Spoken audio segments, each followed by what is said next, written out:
अच्छा, अभी आपने अपनी पूरी जो संपत्ति है, जमीन है, वो सरकार को दी है। सरकार को क्यों दी आपने जमीन? दान कर दी बस। मैं भी जब मेरे कोई नहीं करता तो फिर मैं कहाँ ले जाऊँगा।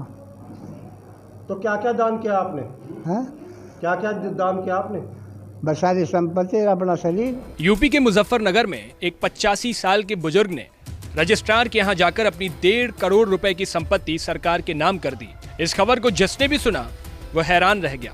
बता दें कि जनपद मुजफ्फरनगर के बुढ़ाना कोतवाली क्षेत्र के गांव विराल निवासी 85 साल के नथुराम ने अपने बच्चों की हरकतों से परेशान होकर अपनी संपत्ति सरकार के नाम कर दी। यही नहीं, बुजुर्ग नथुराम ने अपने बेटों और बेटियों से सिर्फ संपत्ति ही नहीं बल्कि अपने अंतिम संस्कार का हक भी ले लिया। बुजुर्ग ने अपनी सारी संपत्ति, जिसमें लगभग उसकी 18 बीघा खेती भी शामिल है, उसे सरकार के नाम कर दी।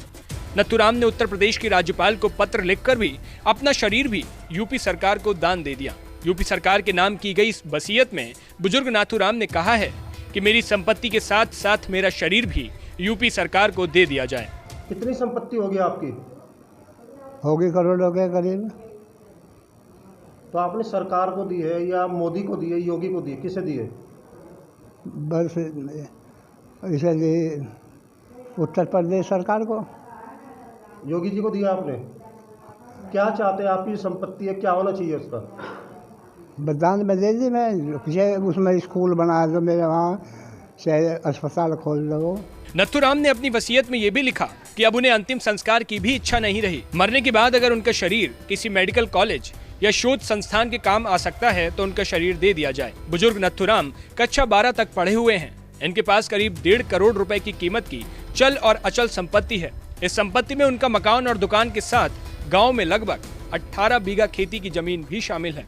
इनका एक बेटा है जो सहारनपुर में सरकारी शिक्षक बताया जाता है। वहीं नथुराम से जब इस कड़े फैसले के बारे में पूछा गया तो बोले कि परिवार के लोग देखभाल नहीं करते, इससे परेशान होकर मैंने ये कदम उठाया। नथु बताते हैं कि उनकी 4 बेटियां और 1 बेटा है।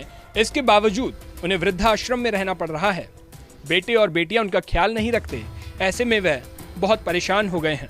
दुखी होकर ही उन्होंने अपनी संपत्ति को यूपी सरकार के नाम करने का निर्णय किया है। मैं तो अपना शरीर भी, जमीन भी दान दे दी। आश्रम उनके साथ लड़ता, मैं जबरदस्ती कब्जा कर रखा जमीन पर, घर पे। तो आप खुश हैं संपत्ति दान करके अपनी? हाँ, खुश हूँ।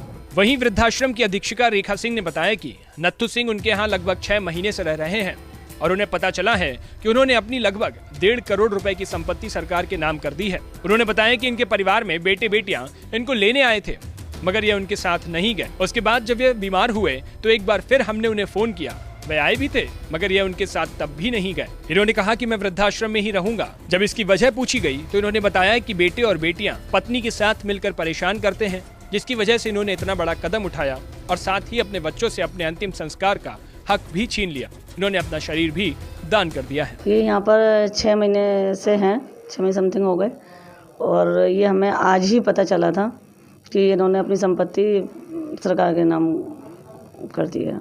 कब से रह रहे हो और क्या प्रॉब्लम थी इनको?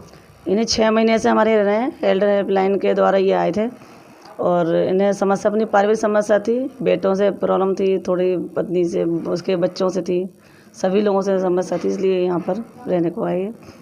काफ़ी बातें बताते हैं कि मुझे बच्चों ने, मेरी पत्नी ने मुझे परेशान किया, इसलिए मैं यहाँ पर हूँ। लगभग कितनी संपत्ति उन्होंने दान की? आज हमने पेपर में देखा तो उन्होंने 1.5 करोड़ उसमें लिखा हुआ था, 1.5 करोड़ संपत्ति उन्होंने दान की है और ये भी कहा है कि मेरा अंतिम संस्कार भी मेरे बेटों के ना सौंपे जाए मुझे लास्ट में, और ये जो है सरकार को ही दी है। हाँ जी, इनके बेटे और बहू भी सपोते इनको लेने भी आए थे लेकिन ये गए नहीं। उसके बाद इनकी हालत ज़्यादा गंभीर हुई थी, तब भी हमने उनको फ़ोन किया था, तब भी वो इनको लेने आए और वो लेकर चले भी गए थे। लेकिन फिर इन्होंने अपनी बेटी के यहाँ रहे 1-2 दिन, फिर वहाँ से वापस फिर तीसरे दिन यहाँ पर आ गए। बोले मैं यहीं पर आश्रम पर रहूँगा, अब मैं कहीं नहीं जाऊँगा और मैं अपनी संपत्ति अपने बेटे को और बच्चों का नाम नहीं करना चाहता। जो भी दूंगा मैं अपनी सरकार को दूंगा। नमस्कार, मैं हूं मानक गुप्ता। अगर आपको हमारा ये वीडियो पसंद आया हो तो इसे लाइक और शेयर जरूर करें और हाँ, हमें सब्सक्राइब और फॉलो करना ना भूलें ताकि आप देश और दुनिया की कोई खबर मिस ना करें। तो जुड़े रहिए हमारे साथ और देखते रहिए न्यूज़ 24।